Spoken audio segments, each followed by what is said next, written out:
Hello, everybody. Happy Advent, happy almost Christmas. I am here with my friend Laura from Germany. I'm so excited to get to talk to them about this. They very kindly, just like literally less than an hour ago, I started like ranting to them about Zechariah in the sort of Luke 1 story, and they obliged me with listening and adding some really great ideas. So we wanted to bring those ideas to all of you. Yeah, thank you for inviting me. And I know how like hyper focus and kind of this is in my head now, how that can burn you up and how helpful it can be to kind of do it now and get it out now. And yeah, so I'm really glad to do this really with you. Yeah, yes, thank you. Yeah, that is definitely how I was. I was like, I must speak about this right now. Uh, which is fun because sort of speaking and modes of communication is part of what we're talking about Mhm. today. Nice So segue. yeah, good to yes, transition. Um so what we're talking about is Zechariah and his muteness and sort of how uh people in our own time seem to react to it.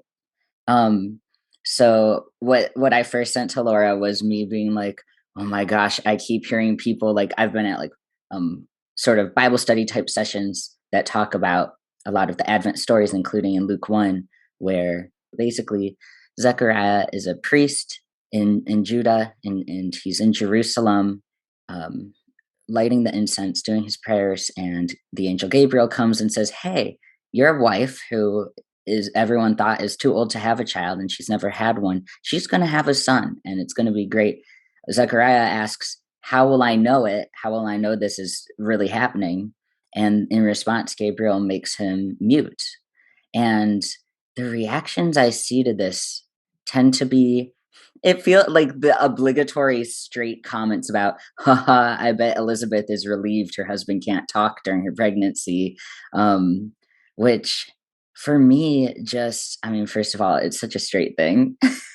Also kind of a 90s humor kind of thing Yeah, the old that ball and chain. you have to hate your spouse and stuff like that. Yeah, and which is sad, right? Like, it's a sad way to see your spouse. Um, But the other thing that makes me uncomfortable is from a disability angle of when I think about people who are nonverbal in our time and place, they are marginalized. It's not really a joke. The fact that when someone is unable to physically speak, um, the other ways that they're able to communicate are often disregarded or Mhm. sort of deemed lesser ways of communicating. People don't make the effort to talk to them. Um, so it just makes me uncomfortable. Um, Yeah. yeah. Yeah, I could when you told me earlier, I could really relate to that feeling of something doesn't feel quite right here, and something is other stuff about the story makes me happy. The fact that Elizabeth doesn't have to endure her husband's talking isn't the thing that makes me happy about the story. That's Right. so Yes. yeah, Yes. yeah. Yeah. And like we were talking about, like it's often people who make these comments about Zechariah are the same people who do what you and I both love, that they recognize the amazing thing about Luke 1 is how it centers the women, that Mary and Elizabeth both get big roles. It's sort of they're the ones at the center. And so that's great. And I love that people recognize that, and it's my favorite part, but why does that have to mean like just something feels off?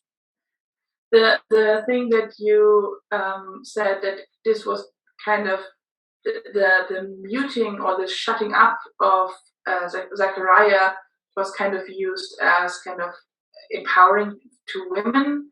But I Right. think that's what it's actually doing is kind of just inverting the whole men want their wives to shut up, so they're kind of forced to be silent. Right. And just to just invert that isn't really enough. What you need is kind of something more subversive and another it feels like kind of the same dynamic and the same mechanism that's and also when it involves disability it feels a bit off Yes. and um, what I was thinking, I don't think that the act of muting Zechariah is the thing that centers Elizabeth. Right. Because Zechariah has his own learning process, or has its own like relationship with God and the angel and this whole story. But what is centering Elizabeth is Zechariah's choice to center her. Yes. Especially when we look at that really interesting point in the story when Elizabeth announces that her son is called John, as the angel said, he would be called John. Yeah. And all the neighbors, all the relatives are really like, no, it can't be right. That woman can't be right in her right mind, and we must ask her husband, who is mute. Still, we believe, as you point out, still we believe him more. His muted voice is still louder than her voice. And he affirms his wife by just standing in the background, holding up the shield, and kind of backing up his wife, and that is centering her. Yes. And so the making him mute is not the thing that is centering Elizabeth, but Zechariah being a good ally is what is centering her. What he does to center her. Yeah. Yes. I love that. That it's not about him, that suddenly because he's shut up, suddenly people are listening to Elizabeth. We see in the text that's just not true. Obviously not. Yeah. Obviously they're still not listening to her. Right. Do you mind if I read that just so people can hear? Yeah. So Elizabeth is about to give birth, and that's where we're at. And so for the duration of her pregnancy, Zechariah has been unable to speak, and possibly also to hear. Again, we'll get to that in a moment. But here's Luke chapter 1, starting at verse 57. Now the time came for Elizabeth to give birth, and she bore a son. Her neighbors and relatives heard that the Lord had shown his great mercy to her, and they rejoiced with her. On the 8th day, they came to circumcise the child, and they were going to name him Zechariah after his father. But his mother said, "No, he is to be called John." They said to her, "None of your relatives has this name." Then they began motioning to his father to find out what name he wanted to give him. He asked for a writing tablet and wrote, "His name is John." And all of them were amazed. Immediately his mouth was opened and his tongue freed, and he began to speak, praising God. Fear came over all their neighbors, and all these things were talked about throughout the entire hill country of Judea. All who heard them pondered them and said, "What then will this child become?" For indeed the hand of the Lord was with him. So, yeah. It is a reminder of something that is often also overlooked, that children who are obviously, or people who are obviously kind of blessed by God or have kind of a special connection to God, they're still feared. It's not like, we need to, that's going to be a good kid to follow. I love to be that kid's teacher or something. No, that's going to be a weirdo, and we are afraid of that, even though we know this is something like divine or coming from God. And it's like comforting to know, but also a bit sad. Yeah. They like that what they're saying, that God has shown mercy to Elizabeth, let her get pregnant, and like that God's with this family. They're excited about that. They're rejoicing about that until the aspect of God's presence that is society getting shaken up and convention being upturned. Once that happens, they're not as on board anymore. They get nervous. When it says when Zechariah writes his name is John, they're all amazed, and it's sort of the word for like amazed as in like surprised, kind of like unsettled. And irritated. Yeah. Like they were like, okay, we get it. The mom wants to name him John. That's weird. Let's see what the dad has to say. And he agrees with her, and they're just like, what? And as you said before, being not being able to give your husband children was considered a disability at that time. And so that part of God giving Elizabeth a baby, that is kind of, God had pity on her because she wasn't able to conform to society's rules. Right. That is kind of still, oh yeah, God sees how important society's rules are. No, that's not the point why she's getting a baby. And but that still leaves kind of the like docile God or the unchallenging God. But when Yeah. you see what that child actually does, like prepares the way for a revolution. Hmm. Right, God does that. Yes, yeah, yeah. When God's movement in the world happens to conform to human convention, everyone's on board, and then Mm-hmm. as God keeps moving and things start getting shaken up, they're like, "Wait, no, we changed our." That's not what we meant. Can we just, dial it back? Yeah, yeah. I totally lost my thread, but yeah, I think you wanted to go back to the earlier passages in scripture. Yeah, if that's okay. um, just to see more about like what's up with Zechariah. Like you mentioned that Elizabeth was considered disabled by her society. And I think right before we started recording, I was talking about how I like to imagine that throughout her adulthood, as you know, they're probably trying for a baby and it just keeps not happening. And at some point, they probably get resigned to the fact that they're not going to have children. I like to imagine that Zechariah, like he's so supportive in the stories we do get of him. I like to think that how we can imagine he might have been supportive for most of their life together. She's been the one who's been considered disabled and stigmatized because of it. And it's just interesting that at the same moment that she sort of loses that disabled status and because she Mm. becomes pregnant, at that same moment, Zechariah enters into disability. Yeah, That yeah. he is the one who will experience what it's like to live as a disabled person in an ableist society. And for him, he still has some privileges because, as we pointed out in the episode that we did about Zechariah, that he's still able to continue. He's still like nobody says you can't perform your temple duties anymore now that you're disabled. Right. So Yeah. there must be some privileges still there that maybe other people wouldn't have had, that were suddenly struck with the disability.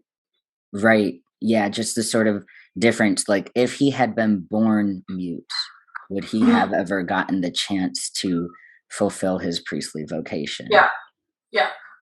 Yeah. So after he comes out of the sanctuary after having this encounter with Gabriel, and he's supposed to like pray now, is sort of how it goes. Like he did his thing in there, and it's time for him to pray in front of this whole throng of people, right? Everyone who's gathered to worship, and he's not able to speak the prayer. And yeah, in verse 22, it says they recognized that he had seen a vision in the sanctuary, and that he's gesturing to them, so he's able to communicate. But yeah, I love that they see it, that they don't think, oh, he did something wrong, he messed up, he's cursed. They see the holiness, which is pretty cool and is sort of not what I would expect. And so yeah, like we talked about in the episode, the podcast episode, it reminded me to sort of check my own assumptions about like ancient people, that just because there were a lot of like sort of stigmas and ideas around doesn't mean everyone fell for them all, right? Like yeah, what else? Yeah, we talked about the passage that we totally skipped now, sorry. That's okay. Is because the meeting of Elizabeth and Mary, Mm-hmm. that of course that is a moment where women are centered, but they are intermingled with, it's not just Mary and Elizabeth. They are like infants in their wombs, and those infants are like, they are babies, so they are not men and not like seen as male, but at the same time they're talked about as John and Jesus. That The the adult rest of men, the story is about as adult men. So that's still some element of that. But I love that there is so interconnected that the baby John's joy, like kind of sweeps over Elizabeth and then reaches Mary. It's kind of like almost like a circuit, like Yeah, like like one lights up and yeah. yeah. Mhm.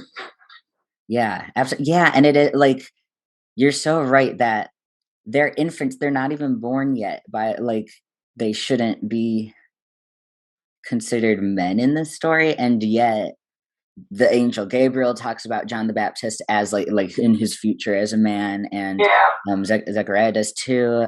But to only focus, like for us, like to only focus on that, like you're saying, like sort of if we're only looking at the women, and like we should definitely be focusing on the women, on Mary and Elizabeth, but we do also have to see how they're interacting with other people in their world, whether that's old man Zechariah or yeah, Joseph, however old he is, Joseph, or these babies who will one day be men. Like,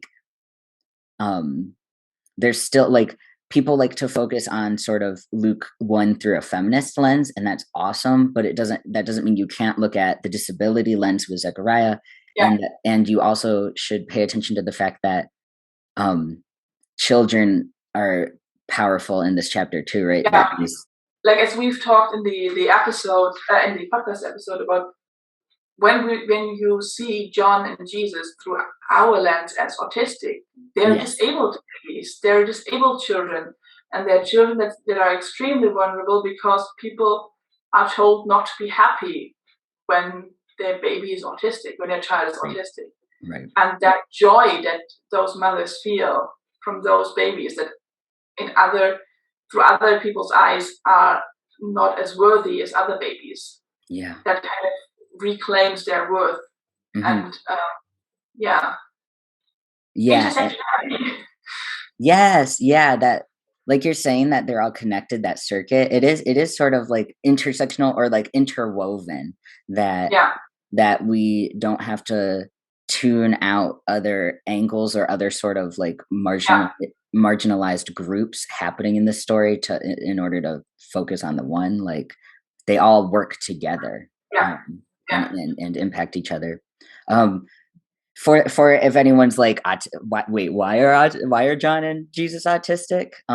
That's something we talk about more in the episode, which I'll link, of course. But sort of to sum it up, the reason we see them as autistic is they do, as, and again we're looking towards them as adult men for the most part, because that's the stories we have. But they act in extremely like socially unconventional ways, where and they sort of question the status quo, or even like Jesus as a kid in the temple, so they're like that story too. Yeah, I just had to think about that after you edited our last episode. You said we didn't actually explain why Yeah, we didn't we kind who of we implied it, but we we like implied why we think they're autistic without like actually spelling it out for people.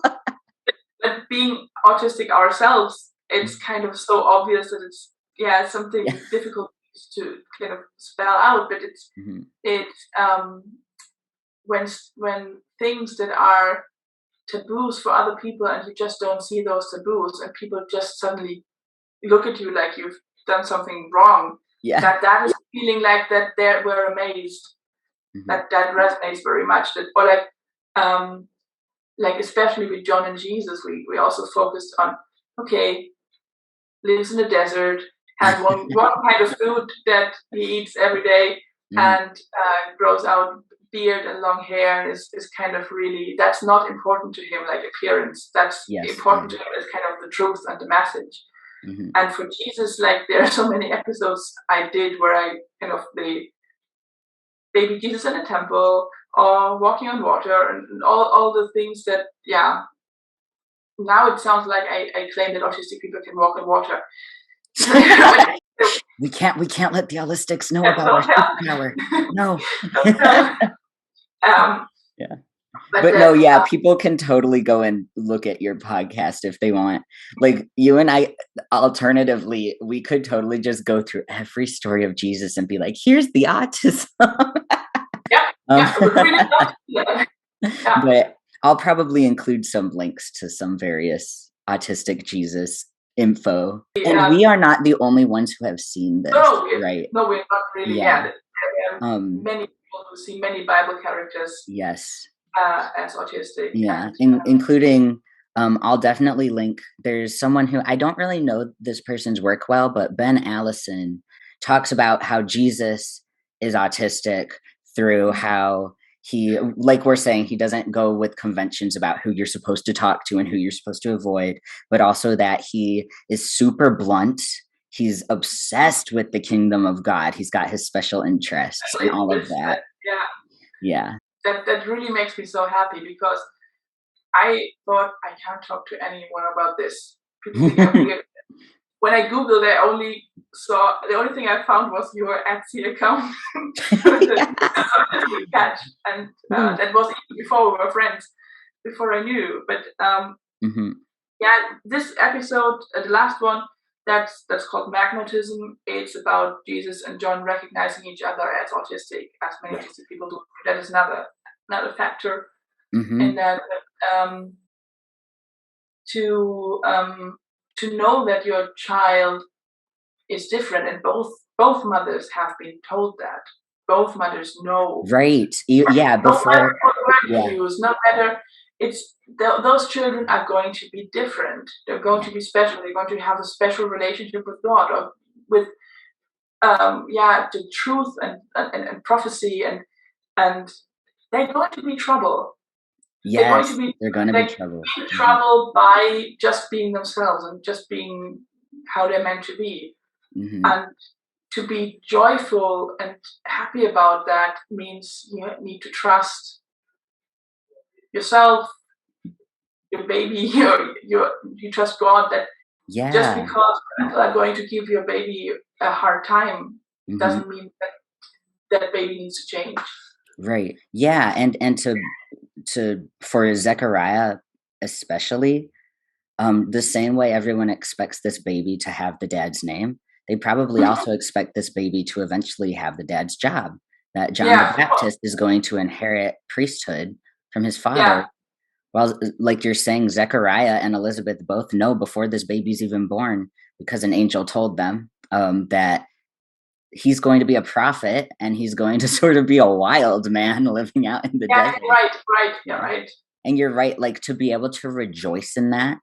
is really powerful. And I think a lot of parents fairly enough struggle with that when they realize their baby's not going to live into what they sort of assumed a child of Yeah, theirs would be yeah, like. That's something a lot of people struggle with, and I think Zechariah and Elizabeth are great models of how to embrace that yeah, joyfully. yeah. Mhm. And also, I like to reiterate the thing that we claimed in the podcast episode that Zachariah should be the patron saint for parents of trans kids Yes. because people are questioning the child's name, saying that can't be right, and he just reaffirms it. Just Mhm. says, "No, my son's name is John. Deal Yeah. with it." Yeah. And You've got it in writing now. His name is yeah, yeah, John. yeah. You wouldn't listen to And my wife? That's your problem. His name is John.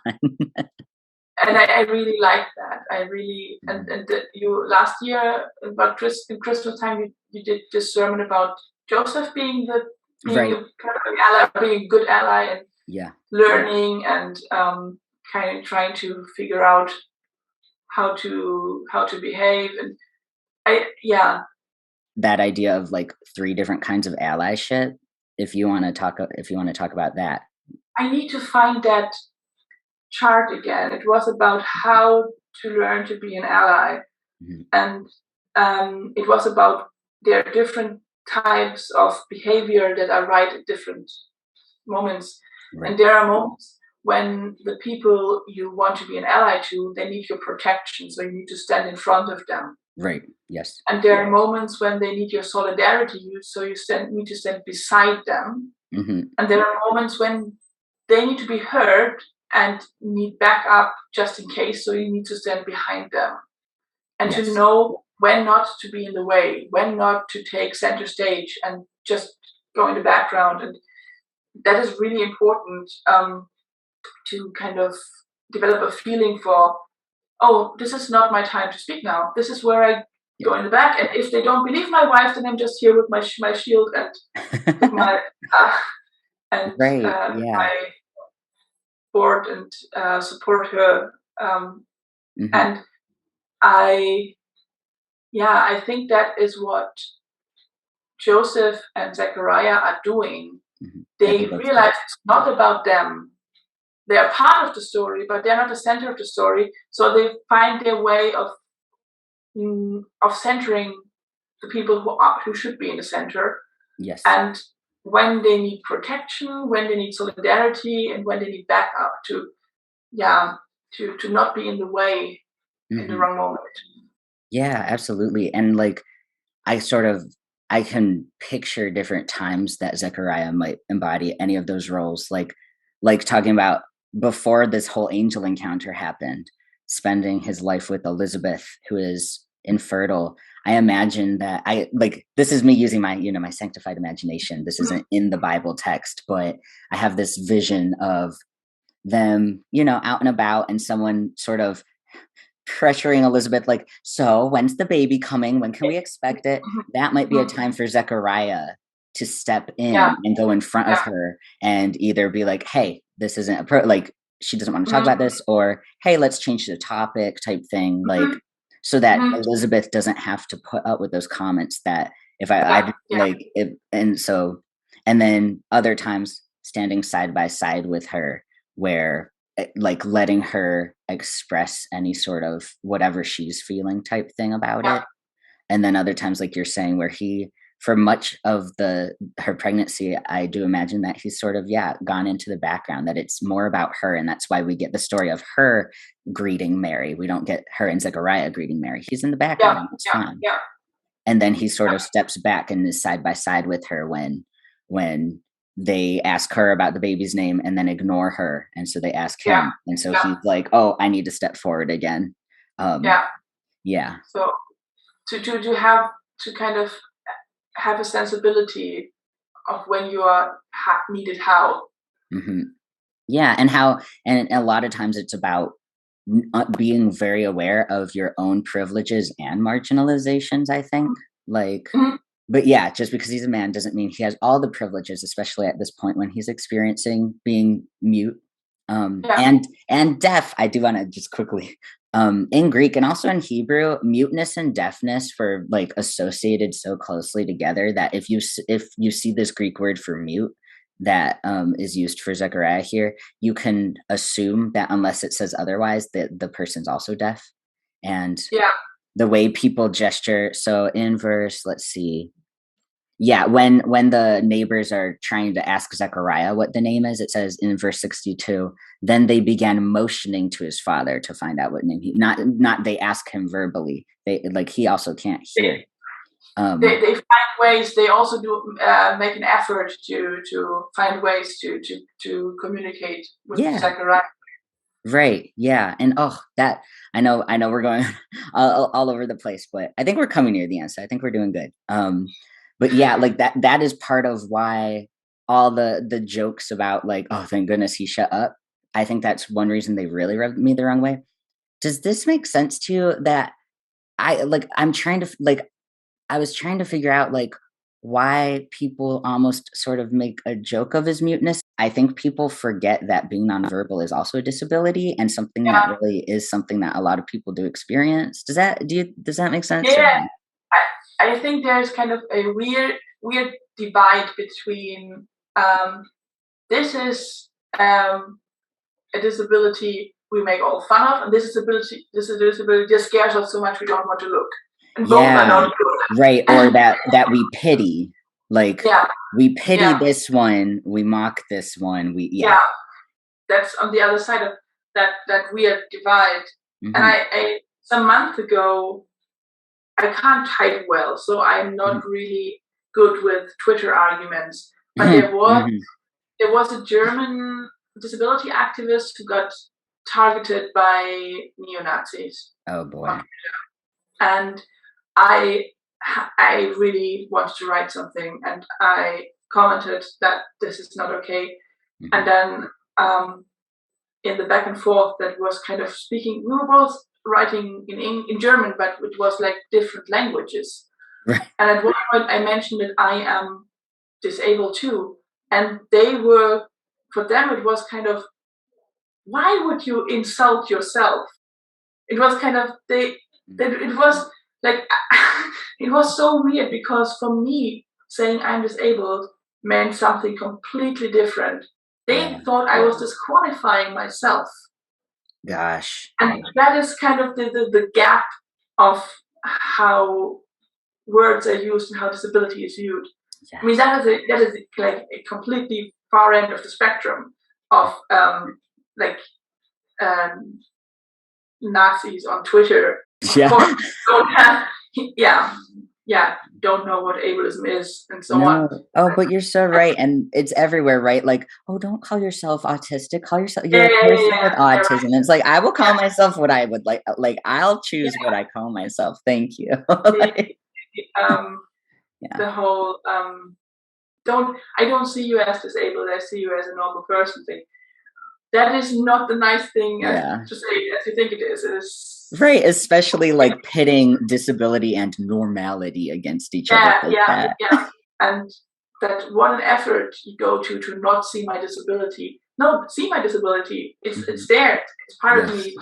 Just don't Yeah. associate it with something bad.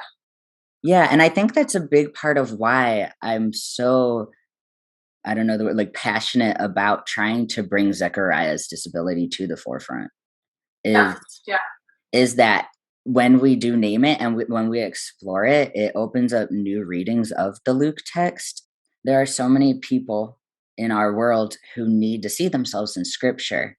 And Mm-hmm. Zechariah is a great place for like people with certain disabilities to go and say, "Hey, this person's like me." And so if all we have about Zechariah in our sort of conversations is jokes about how haha at least he can't annoy his wife while she's pregnant, and if they want to see Yeah, something else, like, oh, he's nonverbal like I am, or to find yeah, out, oh, he's deaf, like, and yeah. has this cool role, like, I think it's important. And also, like we were talking about in the magnetism episode, to see that, and like you've brought up kind of a bit in this, that Gabriel doesn't make him mute and deaf as like a punishment. It is the sign that Zechariah asks for. Um, Yeah, as you said, once he's left the like sanctum, like the temple, right. and and he thinks, oh, maybe I dreamed this. Maybe this was kind of a hallucination from the incense. No, no, this is still ongoing. I'm Right. still in the consequence of that encounter. And then for the whole 9 months, especially probably at first, I bet he gets used to it after a bit, but, like, every time he opens his mouth to speak and he forgets, like, "Oh, yeah, Yes, yeah, I can't speak for yeah, her," or Elizabeth is in the other room trying to call to him and he doesn't hear her. It's just a yeah, constant reminder even before she yeah. can feel the baby kicking. There's this That constant reminder that this is really happening, and and that the world is being changed in a way and that that centers women, that centers yeah. disabled people. And we talked about that this might be okay, you need to have some skills for your new child. You know, your child will be different. And those skills you will learn during those 9 months might help you. This Yes. might be something to prepare you to to learn empathy, to learn how to communicate in other ways than you're used to, Mhm. and not to make this kind of a disability is all positive, but it's kind of growth happening. It's something is going on. Something is, oh wow, this is really different now, and I'm changing, and this never I will never not know how this feels. Mm, And the idea that Zachariah learns how to be a good father to John, mhm. and it brings me back to this idea that you said earlier, Oh, John learning, like the way that Zechariah learns to be an ally to his wife and learns to be a father and an ally to his son. mhm, Um, that John, in turn, learns from his father how to know when to step back. mhm. And that was this awesome connection you made with the Bible Yeah. passage. Yeah, Yeah. so not in Luke, but over in the Gospel of John, in John Mhm. chapter 3, verse 30, leading up to that verse, people are seeing John the Baptist do cool stuff or baptize people, and they're like, "Oh, is he the Messiah we're waiting for?" And so, of course, John's like, "No," his usual, like, um like there's someone else coming after me. And in verse 30, he says, he must increase, I must decrease. So this, he understands that he's not the center, like you're saying, like he's not the center of the story. Jesus is the center of the story. And for a while, he is sort of putting himself in the forefront where he's doing his baptizing stuff, he's doing his preaching. And then when Jesus enters the scene, they stand side by side for a moment. John baptizes Jesus, and then he steps back because he knows it's going to increase so that people will focus on Jesus. He prepares the way, and for that he needs to lead, and then he can get background. And I just like the idea. I love the idea of maybe John learned a bit of that from watching his dad and seeing the dynamic between his dad and his mom. Again, that's not in the Bible. That's all imagination. But but then it's also to know when you have to carry what kind of responsibility is something I think all of us need to learn and relearn, because there are people who have been avoiding responsibilities their whole life and have like put them onto others. And there have been people who have been told everything at all times is their responsibility. Yes. And especially when you're in marginalized groups with like intersecting types of marginalization, then it's really, you really have to learn to navigate. Okay, this is a problem. We all suffer from similar but not identical forms of oppression. Who can do what when? Yes, yeah. Like at what point? Like at the moment, we're in our city's student church group. There is a really shocking situation, and it's now this feeling of so many people are affected by that, and so many people are like, affected on different levels. And where do I find my point here? Where do I find the point to stand? Where do I find is my role connecting people? Is my role going into battle? Is my what is my who has to do what work, and how do we avoid putting all the work on the people most impacted?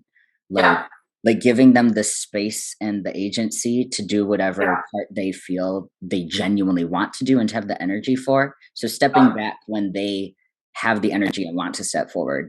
But if they're saying, you know what, I can't handle this, I need to step back, then the people with more privilege or who are less connected to the direct issue, that's when you pay attention and you go, oh, they're stepping back. It's time for me to shoulder more and take that more direct role. Like, being in a community or being in a setting where that really flows like smoothly, and you are aware of others' needs and boundaries and capabilities and vulnerabilities, that is an essential part of the kingdom. Yes. That is the kind of community that we're made for, and that we need to strive towards. And because that is organic. Like literally, that is like a body with organs that all oh, we are in digestion now, so other stuff is kind of powering down. So and like I always think of this. Is it Paul somewhere where it's about the different? If the whole body is an eye. Yeah, that's in 1 Corinthians 12. That's one of my favorite. If the whole body were an eye, where would the sense of hearing be? Where would the sense of smell be? And then like if the hand says to the foot, I have no need of you, what are you even doing? Like finding your role, finding how you help, and knowing you do serve a vital role, but so does everybody else. And that changes. That's the dynamic process that is situational and depending on context, and that like the weight of responsibility is shifting all the time, and you need to stay in communication. Not exhausting, but it's mainly exhausting because we don't have training. We're not used to it. And I think one of the ideas that I associate with Kingdom of Heaven is being in such a good constant communication that just flows. Yeah. Oh my gosh, I love that so much. That you really do, and that reminds me of the idea of loving your neighbor as yourself. Yeah, That yeah, the same way that most of us are able to well, this is funny to talk about with someone who's also, like, neurodivergent, that sometimes we don't know how to pay attention to what our bodies need and stuff, but yep, you want to yeah, learn, right? yeah. But the way that a lot of people do take for granted that they're sort of in tune with their body, it's Mhm. like the idea of that in the kingdom of God, you're in tune with yourself in that really intimate way, and you're just as in tune with other people, that you Yeah, really do yeah, anticipate what they need and what they want, and you yeah, have as much passion for their needs and wants as for your own, is a cool yeah. thing. I like it. And the communication that goes on in my own body, like the interoception, that's the word Mhm. for it. That is the same as communication is with other people. That Mm, I need feedback loop. I need to be I need kind of sensors everywhere to get feedback on what is going on, and I need sensors mhm. on what does the other person sign, say, stim, show in any or let me in some way know Mhm. how they're doing and that I can interpret that. So Yeah, that's yeah, actually just yeah, yeah.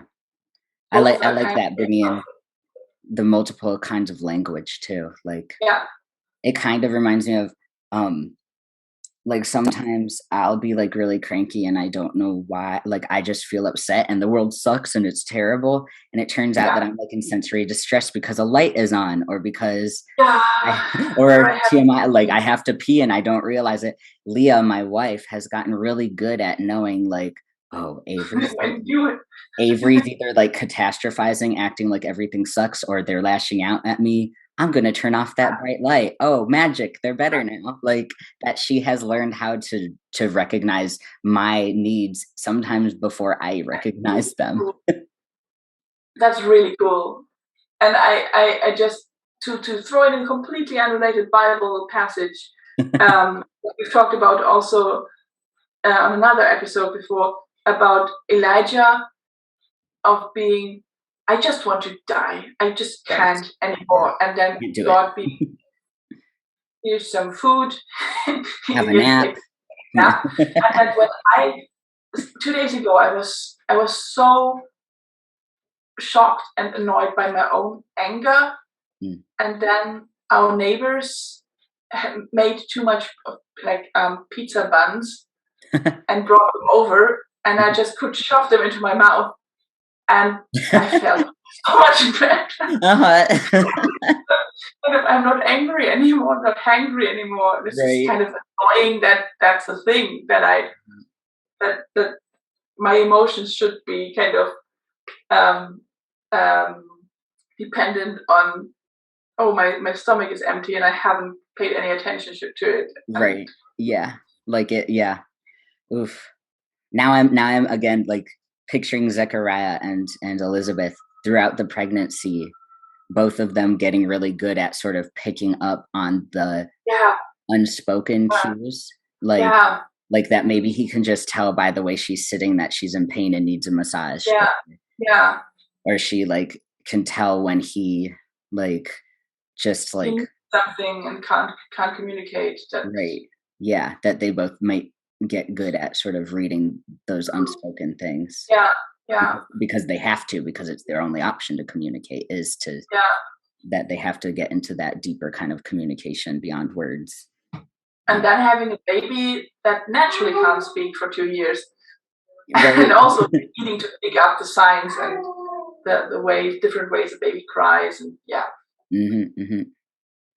Yes. Sorry, can you hear the dog in the background? I was wondering what that was. I was like, "Do you have a baby crying somewhere?" Oh, it's a dog baby, an 8-year-old dog baby. Oh my gosh. Okay, so I think we've talked about what we wanted to talk about and then some, which is And fun. more.